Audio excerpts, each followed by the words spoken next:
This is an episode that I am halfway excited and halfway nervous about, but I have the hair doctor with me, Abby. The hair doctor is back in the house. And we're going to talk about a topic that Abby and I have talked a lot about in person and in text messages. And it's something that I recently realized that I struggle with, and I didn't really know it. You know, I always knew that I had anxiety. Ever since I was little, I knew that. Yep. But I didn't really know that I had like OCD. And that was something that God revealed to me in the past year. Sure. Of like, oh, you have OCD. And I was like, oh, okay. And so I believe that God is in a stage, for me anyway, of like revealing things to me so that they can be exposed, come to the light, and then be dealt with. Yes. And so like I am actually seeking therapy in this area specifically for that. Good for you. Yeah. And it's kind of new, so I'm not going to talk a lot about it today, but I have a friend who goes to it, and it's called brain tapping. And that's my specific goal with my counselor, is to get like to the root of like the OCD and to try to work on that with her and the Lord of like really getting this removed, because my specific focus in this area, because there's so many different focuses of OCD.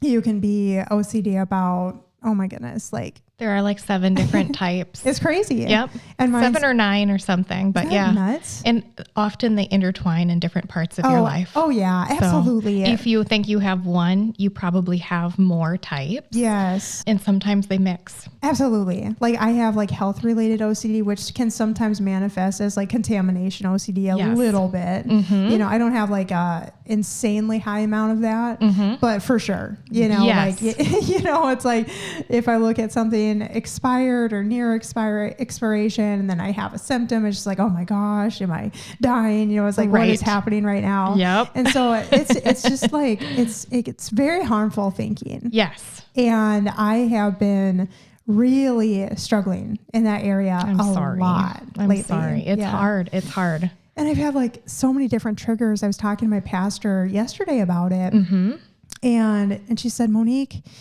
you know, she was giving me such grace yesterday. Yeah. But she was like, you have had so many specific triggers to your specific situation, like over the past, you know, I mean, she didn't say it, but it's true. It's like been over the year and a half. Yeah. That there's just been so many specific targeted attacks from the enemy, which is crazy. Yes. You know, it's honestly, it's like, I can think about it. It's really after starting this podcast that there's just been like a lot of like warfare and like specific things, and my goodness. And it just like has kept amping up. Definitely. You know, my husband lost his job, and you know, it's just like, and like all of that doesn't help that security and safety feeling. So I was like telling my husband this morning, like I spent like 2 hours between yesterday and this morning of just like telling him like all these like health related concerns, and he was like listening, and oh my gosh, I felt like so bad for him. I'm like, oh my goodness, like when the OCD comes out the mouth, and then someone without OCD is on the other end, they're like, oh my God. Wait, what? But to you, it makes so much sense. It's so real. Yeah. And what you just mentioned is a lot of how I discovered that I had OCD. So I actually have an official diagnosis. I didn't know what I was dealing with, but I went to a therapist and just kind of spewed, because I knew I was in such a bad place mentally with my anxiety. I was like, I like need help. And it was like the first time in my life.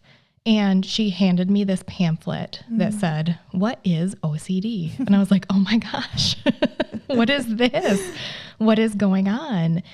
And she just said, is there anything big going on in your life? Any big changes, anything, even good ones? And I said, well, yeah, I am leaving my job. My husband is graduating college. We are buying a house, and we decided to try to get pregnant. And so it was like, that's insane. 4 huge, major life changes all at the same time. And on top of that, because we were trying to get pregnant, I had discontinued a couple of medications that I was taking. And one of them was hormonal and the other one wasn't. And so like I went cold turkey off of those meds, Monique. So not only did I have so many major life stressors, but then I had some physical and hormonal changes that contributed. And so I guess I want to back up a little bit. if you would have asked me at that time in my life, I would have told you that the OCD came out of nowhere. I would have told you it was stopping the medications that caused this. I would have said I stopped these medications and now I have this ginormous mental issue. That's what I would have told you.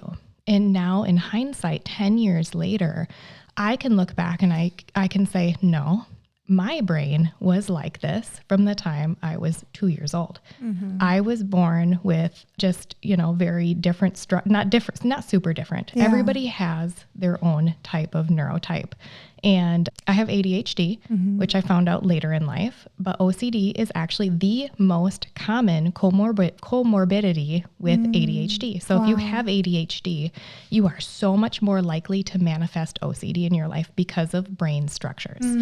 So looking back when I was like 7 or 8 years old, I totally had OCD back then too. We just called it, she's clingy, she has anxiety, she has these, things. Yep. But I distinctly remember looking back and being like, wow, that is OCD. And I was manifesting it as a child. And the thing is I would only manifest these things when periods of intense stress came. So like big life changes. My mom told me I was getting my tonsils out. Physical changes like illness. I had a really bad case of strep, which is proven to give you brain inflammation. Oh, and I had Lyme disease at 14. And so a lot changed for me at that age too. Yes. So there are many different lenses that you can look at OCD from. Number one, I think we have to look at the physical and say, what's going on physically? Do you have a hormone imbalance right now? And I do. Do you, right. And do you have brain inflammation? Did you have like a really bad case of strep? Did you get a concussion? Looking at that type of thing. Yeah. And then there's other physical factors. Do you have any type of deficiencies going on? Is your adrenaline high because you have something else going on? So like looking at all of those physical factors, including stress, which is a physical thing. And I have chronic stress right now. Yes. Too. And it's so hard to get out of that. Yes. Like chronic stress. That was one of my ruminations last night. I was just like, how am I ever going to get out of this? It's just like, and the hormonal and the chronic stress, like all of that together. Yes. Creates so many things in our body. I know. And our body acts out all these things. And then it makes it worse because then your head is like, oh, what is this now? And it's just like, and so much is caused by those things.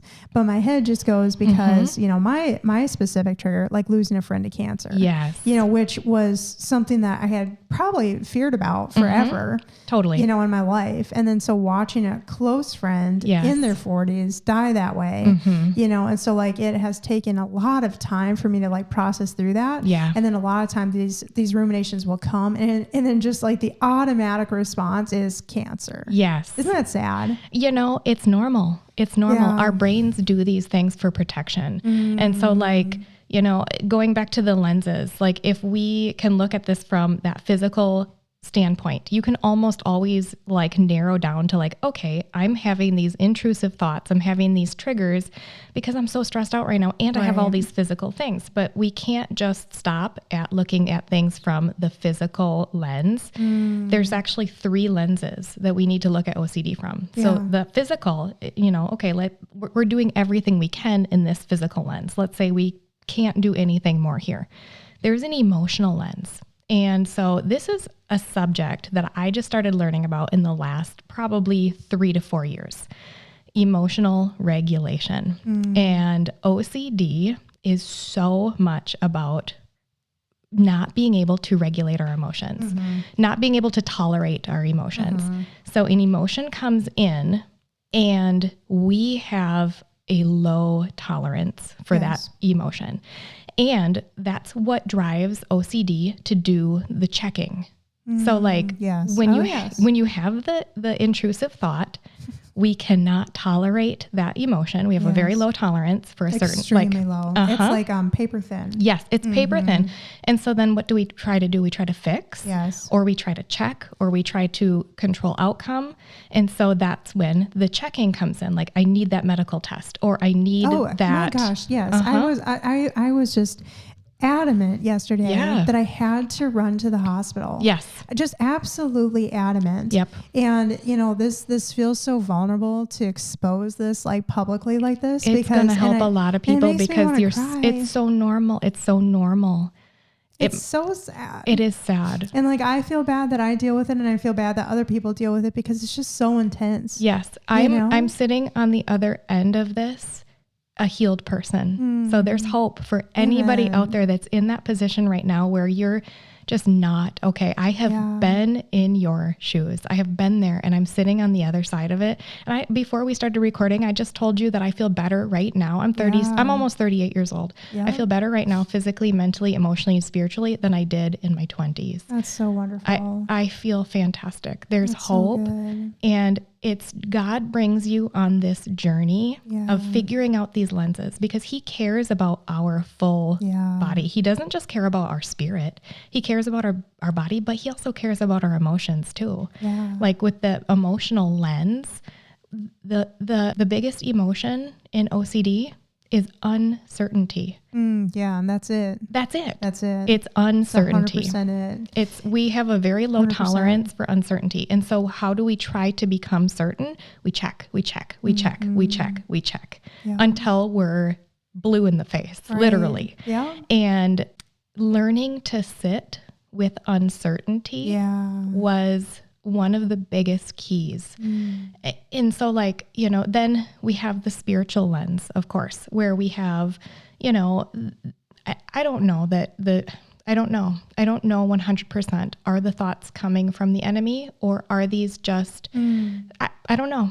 The jury's out on it. Yeah. But regardless of where they're coming from, it's how you handle it emotionally and where you turn. And so like the thoughts come in and you say, I can't be certain that I don't have cancer, but I can turn to the one who is certain, who knows my path. Yeah. And even if... That sounds like a Jenny Allen book right there. Oh, yes. I love that. Love Jenny. I'll be compared to her any day. But that did help a lot. Oh, reading Get Out of Your Head by Jenny Allen, because it was learning those, like reprogramming. I would work on those statements like that. And that's a beautiful... example. Yeah. And I just need to remember that in those moments. Yeah. Because I can read the book, right? Right. And I can know that. Yep. But it's just like, it's like accessing that in those moments. Right. Instead of running to the usual sources like Google, like the hospital, like as if they're going to have all the answers, you know. Resist the checking. Yeah. So it's continue. Hard. But I just like, I was just like, oh, I love it. Instead of checking, just check in with yourself and say, there is something right now that I cannot be certain about, and I really am tempted to try to be certain. And there's a line between being responsible with our health and then being trying to control outcomes that we can't control. 100%. Yeah, I think 100%. You know, getting back to a place of like, can I just have a normal and healthy amount of tests each year and say no to the rest of them. Yes. And sit with that uncomfortable feeling of uncertainty and say, God, I'm uncertain, but I know that you're still good, even if. Yeah. And trusting that if there is something that God wants you to address, he will address it. Yes. I've heard these crazy stories where like someone will, you know, what was it the other day? There was somebody that like got shot at a gas station. Somebody walked up to him and asked him if he believed in Jesus. Wow. And he said yes. And so they shot him. Wow.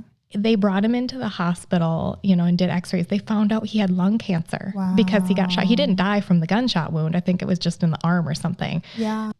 But they cured his early stage lung cancer. Wow. So like God will get you the treatment. Amen. If that's within, like, we don't have to like take that within our own control. Yes. You know, be responsible. Yeah. But he will, if he's like, no, this one is going to live till 63 and she's only 40 right now. Yep. She's got 23 years left. Yeah. So like God will get you like, and he just knows, he just knows, you know, and then, you know, if he does call you to walk through something really hard like cancer, like he gives you grace to sustain you. So with OCD, we sit and we imagine this future what if scenario minus God's grace for that moment. We imagine it in our own power because we're like, well, I don't have the power to go through that, but God will give you that grace. It's so true. When you're there. That's so true. And then balancing out the physical stressors, it takes that edge down and you're like,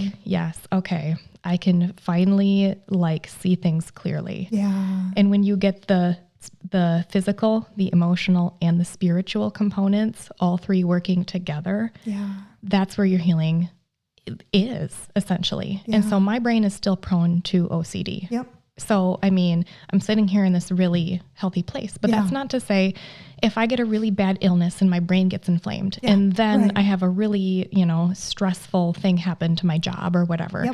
I mean, I'm still prone to these things and I'm going to still struggle with OCD probably the rest of my life because of my brain structure. I mean, they've found that people with, ADHD or autism or any, different type of neurotype are so much more prone and they have higher chemicals of like glutamate in their brain. So like there are physical things that make these people more prone to this. And we just have to be really aware of all of the external factors that are going to throw us into that imbalance easier than somebody who doesn't have those, contributing factors. Yeah. Wow. So, it's so interesting, isn't it? It is so interesting. Like, it's fascinating and sad. It is, but God always uses it to grow us. So like the spiritual maturity that I have gained because I walked through that really stressful period of like, wow, what just hit me? And I don't know which end is up anymore. I'm a different person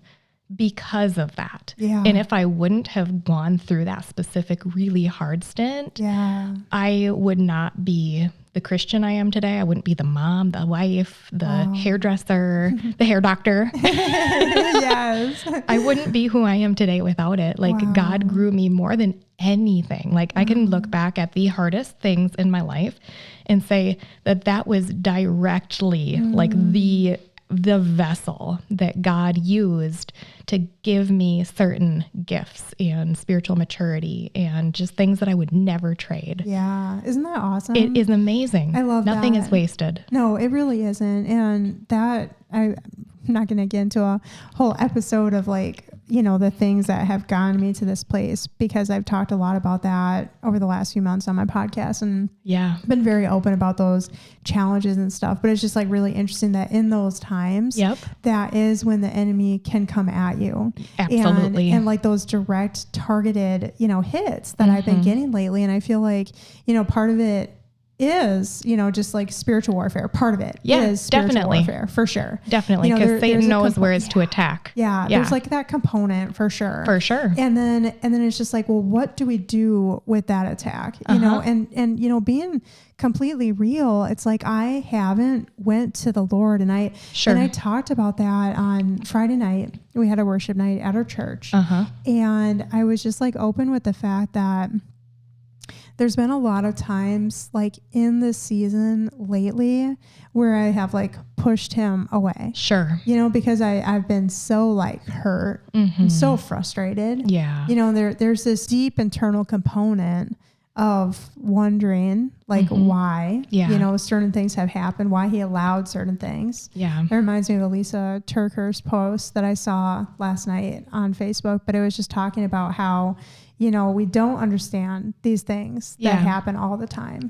But like God is still good. And he is going to get us through it. And, in my pushing him away and like pushing even my husband away, it's just like, sometimes it just gets to that point where it's just like, everything is like so heavy. And then you're just like, everyone get away. I just need to be by myself or whatever. But like being by myself isn't good. Because then all of a sudden those thoughts will come and, it's just been like, just like a perfect storm of like, just like not good things. And so I'm learning to just like invite the Lord in. Yeah. And, you know, I thought that was really powerful what you said, that, you know, if there is something, the Lord will expose it. He will. And man, I'm a discerning person. I need to trust that. Yeah. That I do hear from the Lord. I hear from him all the time. All the time. He talks to me so much, and he talks to me about so many different things. So why would that be any different? Yeah. So if I'm having a fearful thought, then I should instantly know right away that that's not the Lord, because I know how he talks to me. I know how he gives me peace. Yeah. And I know how he gives me grace. 100%. You know, and you know, just a quick like little testimony too. Yep. My husband like lost his job before Thanksgiving. Yep. And it has been really challenging for us in so many different ways.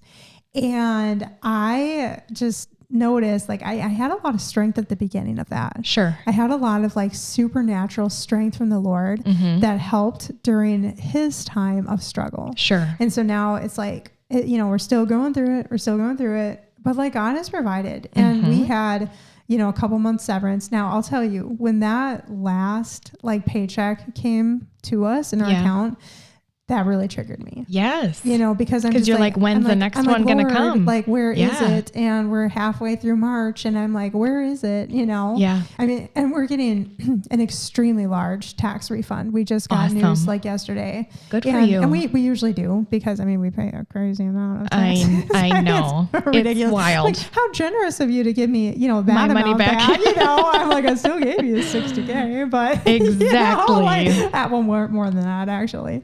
But it's just ridiculous. And so anyway, just all I have to say is just like, well, now in March, now we're getting that, you know, praise the Lord. Yeah. You know, like now that's being taken care of. And providing. Now, yeah. And Gary has like a 4th interview this week, you know, and like, that's really encouraging. And so like, God has just given us a lot of encouragement during this time.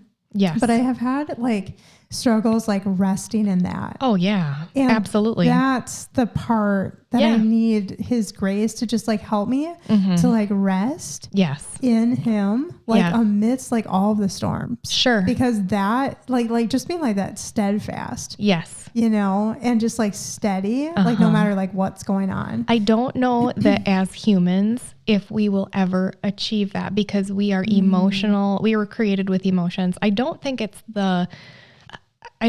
never getting alarmed, because sometimes that just is what happens. It's what we do with the alarm.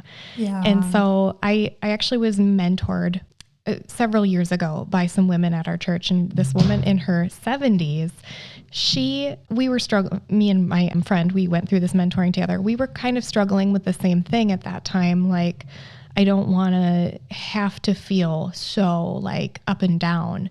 And she says it's never, spiritual maturity is never the lack of emotion. You're always going to feel it. Yeah. And we should never try to punish the emotion, because sometimes we can't help it. A lot of time we can't help the emotion at all. Yeah.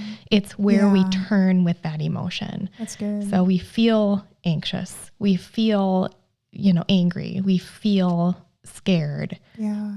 And we just have to take that to God instead of trying to punish it. I think when we try to punish the emotion, then we also have anxiety, and then we have guilt. Yeah. And so we're just like adding guilt to the situation, when I don't think we ever need to feel guilty about having the emotion. No. I think we just need to throw it to God and say, listen, this is how I feel. Yeah. And I know the truth, and just resting and meditating in his truth until that emotion passes. Emotions pass quickly. And it's the same thing with that emotion of uncertainty. Yeah. Sitting with it for 10 minutes, and it's usually gone in less than 10 minutes. Yeah. And so like what I've found is when I get that rush of anxiety, and then I want to check, I want to control, I have that uncertainty, I can now say to myself, this will pass in 10 minutes if I just, and you know, part of the relief of OCD is the checking brings instant relief for like a couple of seconds. Right.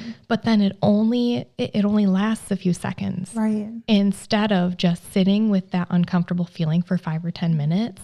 And then you're kind of like good for a long time. Like it's much more lasting when you say, I'm uncertain about this, God, but I know that if there is something that I need to know, that you're going to get that information to me instead of me checking the internet for symptoms or whatever. Yeah. or like washing my hands again, you know, for the 30th time. I'm so glad you said that. And I'm so glad you said that about the emotions too. Yes. I recently read Untangling Your Emotions by Jenny Allen. I haven't read that one. Oh, you would love it. I'm sure I would. I should read it. It's wonderful. And it talks about just the importance of letting those emotions out, not holding them. Yeah. And I think that is part of the struggle for me lately. I mean, you know, we homeschool our daughter. Yep. My husband's here. We're completely out of routine. Sure. You know, I love routine. I love control. I love all of it. And I'm a huge control freak. This is clicking. So your routine has also been disrupted. And 100%. That stresses the nervous system as much as anything else, if not more. And so like it felt cool, you know, for 2 weeks. I'm like, oh, cool. Gary gets to go on all these fun adventures with us. And then like after that, I'm just like, get back to work. I know. Like, would you please? Like, where's our routine? And he's like, I want it too. You know, it's like we all crave that routine. River craves routine. Yes. Like we're both neurodivergent. You know, we very much like things a certain way. Yes. And everything has been discombobulated. Yes. You know, I just have to say really quick before I finish this little story, but I was exercising the other day. And while I was exercising, I was just standing in this room over here. And it's where we have our huge bookshelf. And I saw the tiniest little book just sitting right there, just a thin little book.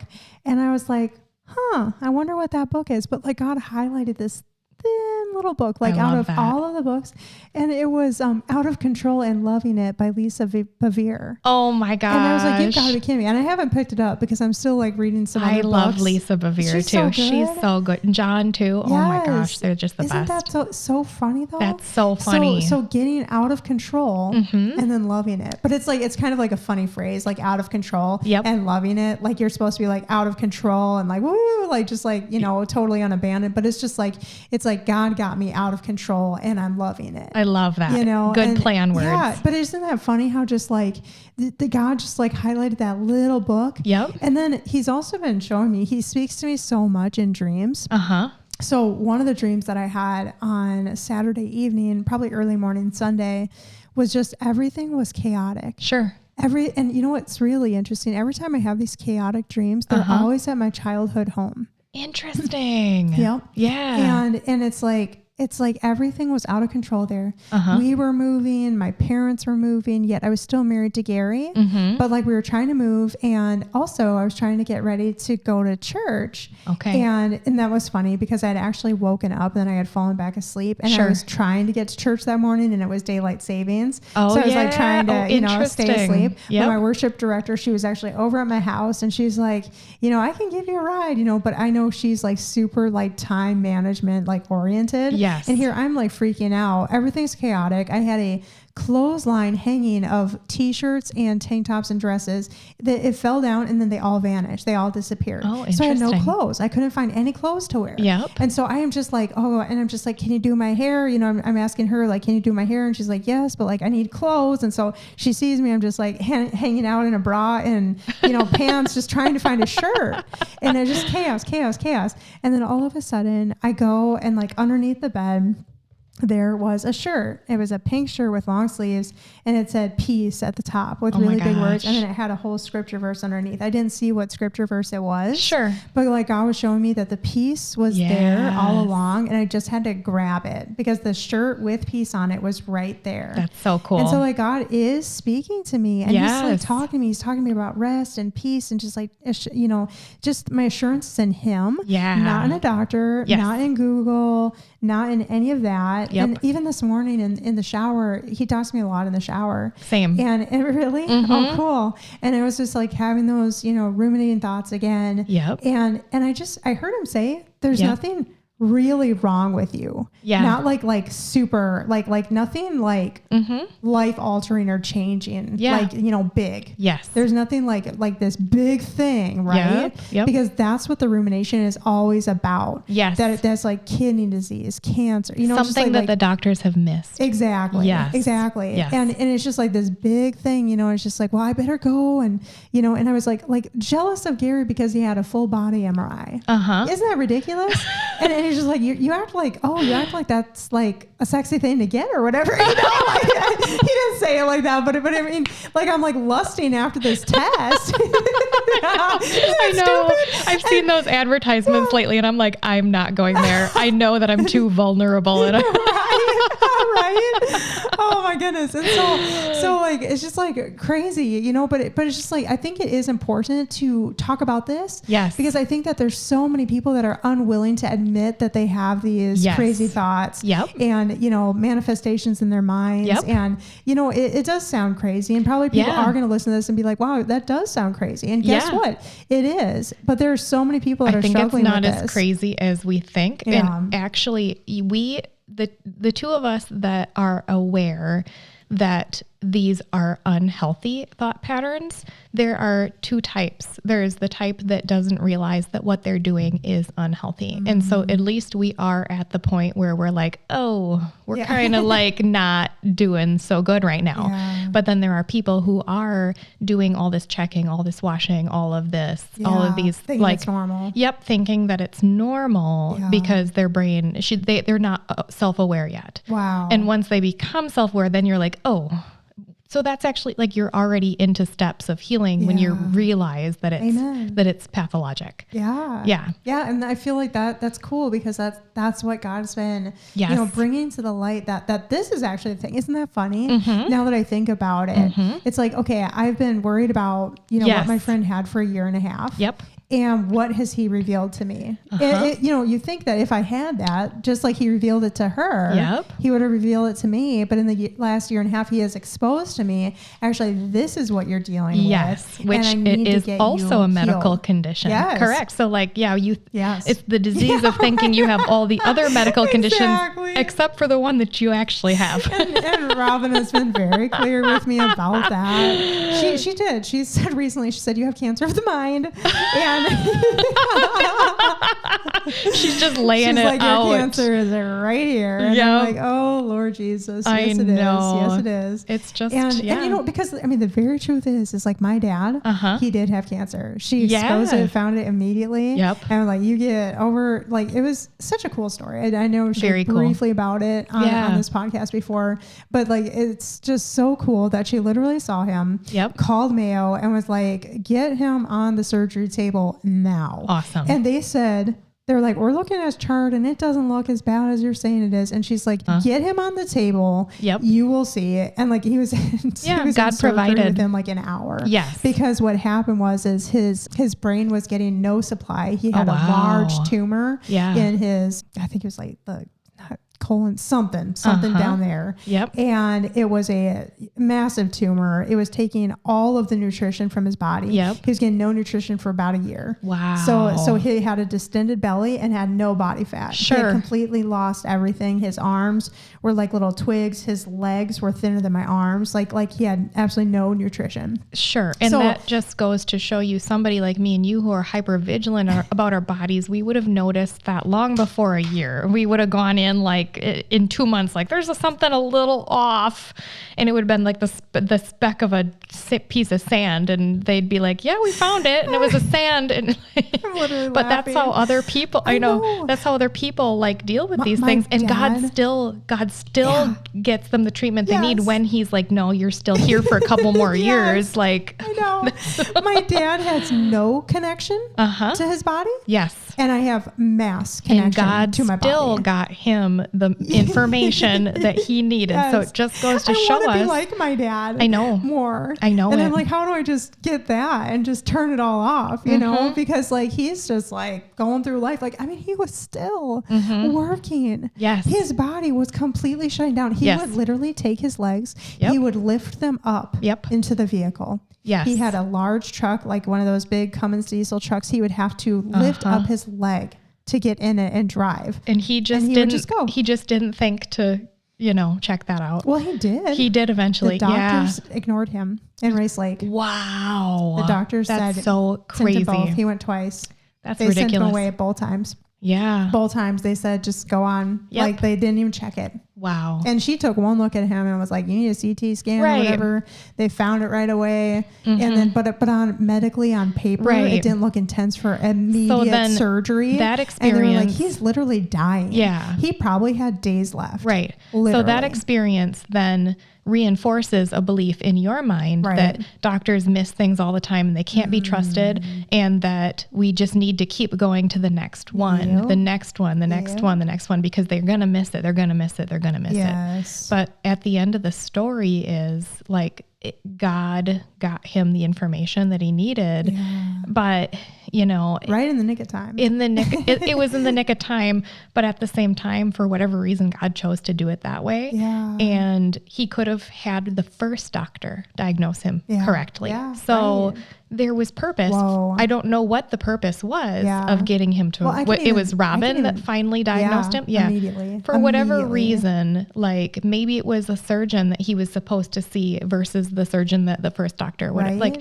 we just don't know the purpose. And to give me the assurance in my doctor, right? That's just like, oh yeah, she does. Yeah. To bring this beautiful connection between you and Robin, because obviously that was God ordained. Yeah. And so like, we just don't know his purposes. God could have had the first doctor diagnose him right away. Yeah. And whenever I go in for medical tests now, it's in the back of my mind, like, what if they miss something big? And then I walk out and then I drop dead in the parking lot, Yeah. And at the end of the day, if that is what is written in my book of how God has ordained me to go, I'm okay with that. Yeah. Like, I just have to say, God, if there's something that you want to reveal to me during this doctor's appointment, I pray that you would just speak through him and not have it be, a human error. So just whatever you want to happen. So I just like leave it in God's hands. If they want a test, I'll do the test. If they don't think the test is necessary, I just trust that it's God's ordaining and not them. Yeah. And then I walk out and I sit with the uncertainty until it passes. So good. And then, a few months later, it comes back and I'm like, okay, what if they miss something? I still have this symptom. What if they miss something? Yeah. I sit with that uncertainty again. Obviously, if something is bad enough, you go back in for another test. Right. But it's one of those things where like, just sitting with those emotions and just giving it to God. Yeah. Amen. And that's all you can do. And if the enemy comes to pick on you with intrusive thoughts, like you're going to die, you're going to have a stroke, all these things, you can know that that's just, spiritual warfare, and don't let it alarm you. That's one of the other things with intrusive thoughts is the brain hears the intrusive thought and it's getting alarmed. That creates that cycle of rumination. Yeah. And so like, if you can hear the thought and not react to it, the brain then learns, okay, that's not actually a threat. So it's just training yourself to hear the thought and not get alarmed and not believe the thought, not react to it. Yeah.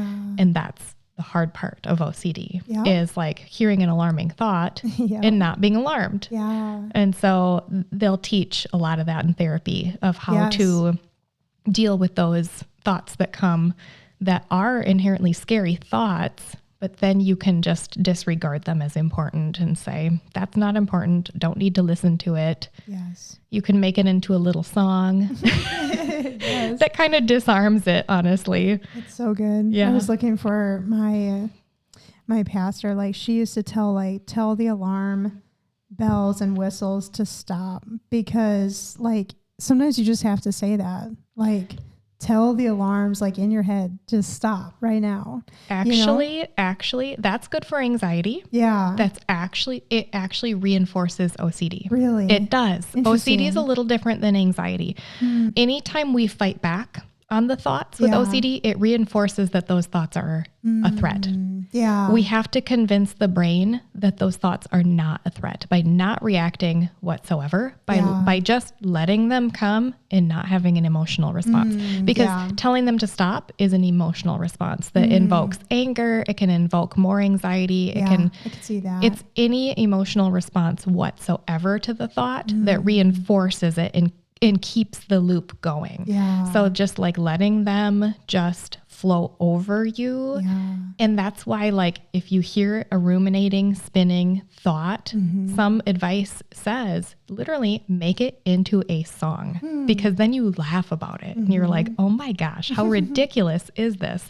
Yeah. I'm going to fall over in the parking lot. I'm going to follow, it's just something like that. And then you're like, whoa, this is so dumb. Yeah. Yep. Like when you can hear it outside of your head. Yes. And you can like think about it in a way that's like different. Yes. Than just like the obsession. Yes. Like internally. Yep. Yeah. Wow. OCD is a different beast than anxiety is. And most of the teaching in the church right now is for anxiety. And so people with true OCD, we're talking actual OCD, we're talking actually neurodivergent people with these loops in their head of these ruminating thoughts, they're not getting actually great advice from the church. There's some fundamental pieces because we have a huge emphasis on the church and depression, anxiety right now, which is so needed. I'm so glad. Yeah. But OCD is kind of this little fringe thing that needs a slightly different approach. Yeah. And we still have to consider the physical, the emotional, and the spiritual together. Absolutely. Because we are just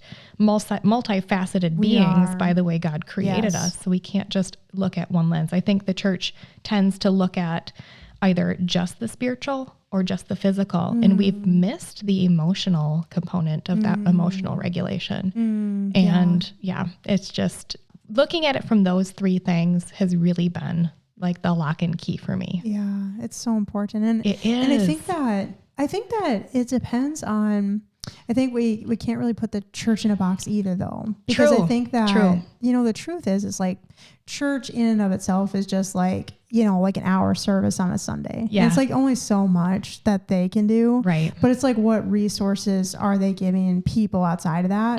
That's actually something that I've had a friend, talk to me a lot about their struggle with anxiety. Sure. Sometimes people can put anxiety and depression in the same box. And I actually find those vastly different as well. I also agree. Like going through depression was 1,000 times worse than anxiety and OCD combined. Yeah, really? Which says a lot. Yeah. Wow. So for me, OCD was vastly worse than depression and anxiety for me too. Yeah. So it's so interesting, right? It's interesting. And so that's why it's helpful too, not to like put our situations on other people too, because of how they, perceive things. Yeah. Because somebody, said to me the other day, like, oh, anxiety and depression's in the same bucket. And I'm just like, no, not even close. Because like depression to me was absolutely debilitating. Sure. I didn't want to get out of bed. I felt such darkness. I felt like there was no hope ever. Yep.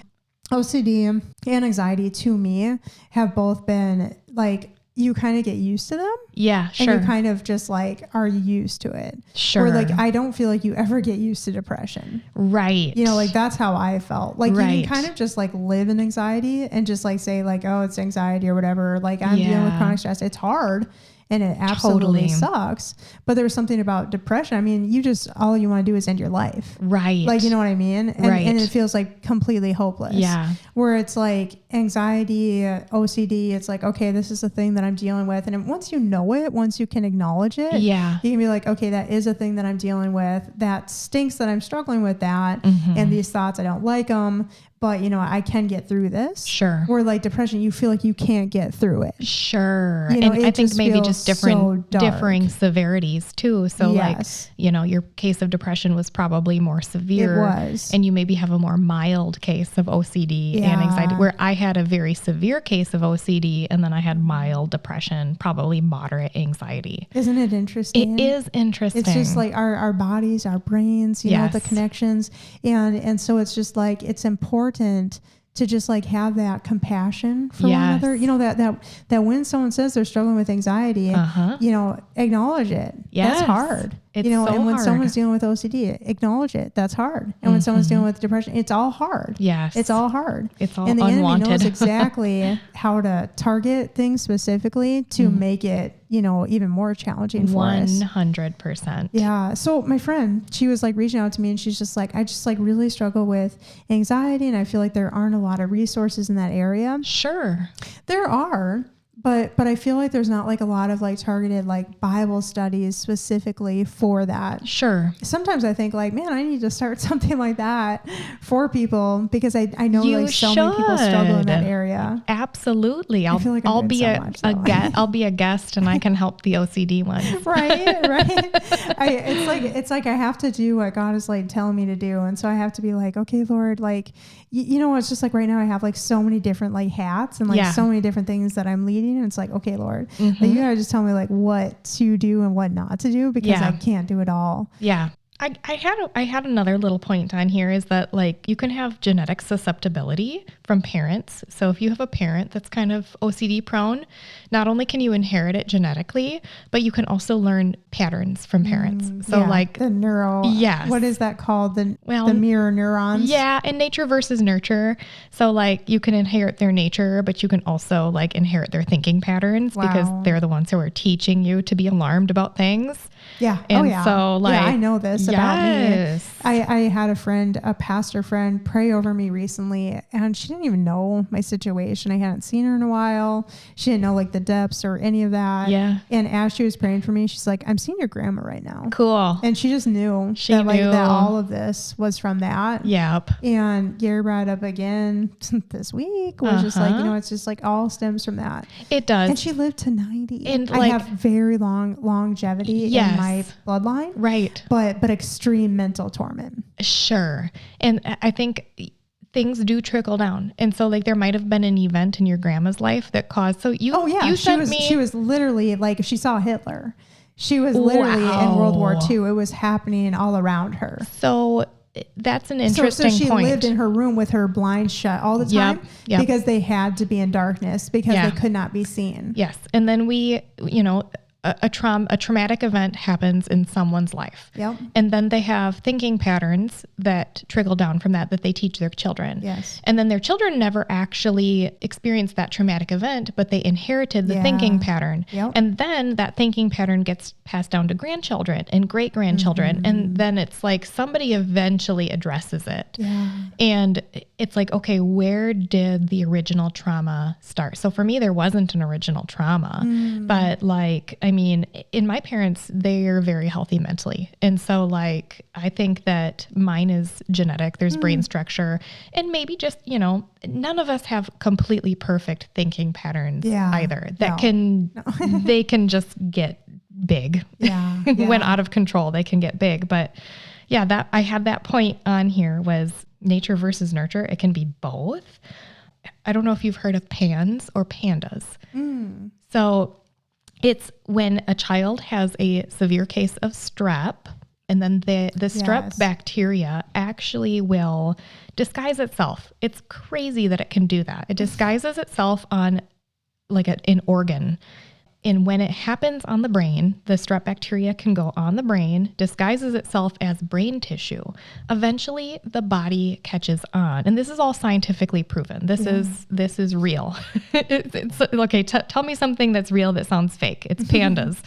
Okay, so the body eventually catches on that this isn't brain tissue, and it destroys the strep bacteria that has disguised itself as brain tissue. But in that process, it does destroy some brain tissue along with the bacteria, because it looks so similar. Yeah. And then that neuroinflammation is what they call pandas, like pediatric acute. It's an acronym. Okay. Yeah. And so when a child has a case of strep, it's like 4 to 6 weeks later, all of a sudden they have sudden onset developing of OCD or extreme anxiety, separation anxiety. Their handwriting goes south, meltdowns happen. They start having like Tourette's, like tics symptoms. And it's not very common, but it's a real thing. And so at that point, then they treat the child with antibiotics until that's done, until the actual strep is done. And often times the strep is already gone. It's just now they're dealing with having to, bring down that inflammation, and eventually with time things heal. Yeah. So that's another cause of OCD, which is just proof that OCD can be a very physical thing. Oh, absolutely. That we just have to address through many lenses. Yeah. Yeah. That was just an extra tidbit that I found interesting. Well, thank you. Thank you for sharing. I feel like there's encouragement in For here. sure. You know, that God can help us, that we have to give it to him. That you're not broken. Yeah. Because for a long time I believed the lie that my brain was broken and that I was just going to be this way forever. And no, turns out very, very normal. OCD is actually a very normal thing. Like it's very common. Humans just react this way under lots of stress, different factors. Yep. And it's not hopeless. And it's just, you get through it. God gets us through it. Amen. He's so good. That's what we talked about good. Last week on our podcast was God getting us through it all 2 weeks ago, actually. And it's so true. Like he's so with us. Like he's so present. Well, do you want to just like pray for anyone struggling in that area? That'd be awesome. I would love to. Dear Lord, thank you for bringing Monique and I together today to talk about this important subject. Thank you for what you brought me through. I never thought that I would sit on this end and say thank you for that trial. But now that I see the fruit in my life that you have brought through that trial that I could not have gotten any other way, I do thank you for it. And I pray that this podcast would reach those who are really struggling in the place that I was at 10 years ago. Just reach every person in that situation and give them hope that this is not forever, that they are not broken. Their brain's not broken like this forever. They just have to learn a few little skills and they just have to lean on you, and that healing is possible and that they're going to be in a good place very soon. And I just pray that you would encourage them and lead them to the next step, whether that's therapy, whether that's self-help, just all the resources. Just please bring that to them. In Jesus' name, amen. Amen. Hey everybody, thanks for joining us today. If you liked what you heard, make sure you share it with your friends and also subscribe so when we do release a new episode, you will be the first to know it. And please be sure to like us on Instagram and Facebook. We also have a new Facebook group where you guys can come in and dive into conversation with us, ask us questions. So we would love to see you there as well. Yeah, we look forward to seeing you there.